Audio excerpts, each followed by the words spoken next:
একটা মেয়ের জীবন নষ্ট করার জন্য একটি গোলাপই যথেষ্ট। একটা বেকার ছেলের দেওয়া একটা গোলাপ ফুল কিন্তু অনেক দামি হয় তার ভালোবাসার মানুষের কাছে। দেখবেন এই ফুটন্ত গোলাপ যেন আবার কারোর জীবনে অভিশাপের কারণ না হয়ে দাঁড়ায়। গোলাপ কিন্তু গাছেই মানায়, কোনো মানুষের হাতে নয়। কেন বলেন তো? একটি ফুটন্ত গোলাপ গাছে দেখতেই ভালো লাগে। তাকে হাতে পাওয়ার জন্য আপনি শত কাটার আঘাত সহ্য করতে পারবেন, আর যখনই সেটা হাতে পেয়ে যাবেন তখন কিন্তু তার প্রতি আর আকর্ষণ থাকবে না। গোলাপ যখন শুকিয়ে তার নিজস্ব সৌন্দর্য হারাবে তখন তার জায়গা হবে রাস্তা অথবা ডাস্টবিনে। তাই কোনো ভুল মানুষের হাত ধরে আপনার জীবনটা রাস্তা অথবা ডাস্টবিনের মতো জায়গায় এসে দাঁড় করাবেন না। একজন সঠিক জীবনসঙ্গী বা সঠিক মানুষের হাত ধরলে আপনি যদি মানসিক রোগীও হন, সে তার ভালোবাসা দিয়ে আপনাকে সুস্থ একজন মানুষে রূপান্তরিত করে এই সুন্দর পৃথিবীটাকে উপভোগ করাতে পারবে।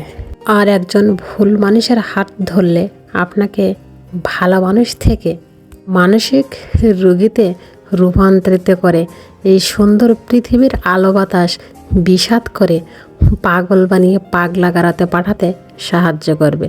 সুতরাং ভালোবাসার রং আপনাকেই বুঝে নিতে হবে। ভালোবাসা পবিত্র, ফুলও পবিত্র, কিন্তু এই পবিত্র ভালোবাসা পবিত্র হয় একটি ভুল মানুষের হাত ধরলে। যাকে জীবনসঙ্গী হিসেবে নির্বাচন করবেন, দেখবেন সে যেন আপনার মানসিক শান্তির কারণ হয়ে উঠতে পারে। ভালো জিনিস কিন্তু আমরা সবাই পেতে চাই, তাই দেখবেন আপনার জীবনসঙ্গী আপনার ভালো কিছু দেখার পাশাপাশি আপনার বদ অভ্যাসগুলোও যেন মেনে নিতে পারে।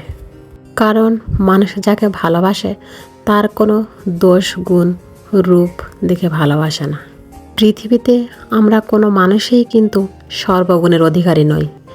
আমাদের মধ্যে দোষ গুণ ভুল ত্রুটি সব কিছু মিলিয়েই কিন্তু আমরা একটা মানুষ। তো জীবনসঙ্গী এই খারাপ অভ্যাসগুলো যেন মেনে নিতে পারে এমন মানুষেরই হাত ধরা উচিত। আমাদের সমাজে এমন অনেকেই আছে বাবা মার কথা নেওয়া ভেবে ভালোবাসার মানুষের হাত ধরে চলে যায়। অনেকের হয়তো ভালো হয়, আবার অনেকের খারাপই হয়। আবার বাবা মা দেখে যদি অ্যারেঞ্জ ম্যারেজ বিয়ে হয় তো অনেকের আবার ভালো হয়, অনেকের খারাপও হয়। তাই বাবা মার সব সিদ্ধান্তই ঠিক না, আবার সন্তানদের নেওয়া সব সিদ্ধান্তই সঠিক হয় না। বিয়ে বা সংসার দুইটা জিনিসই এমন যা কিন্তু চাইলেই বদলানো যায় না, পোশাকের মতো। তাই জীবনের এই সিদ্ধান্তটা প্রত্যেকেরই ভেবে চিন্তে নেওয়া উচিত, যাতে পরে পস্তাতে না হয়। সংসার জীবনের কোনো ডিলিট অপশান নেই, তাই চাইলে আপনি জীবনের খারাপ দিকগুলো ডিলিট করতে পারবেন না। ভালো থাকবেন সবাই।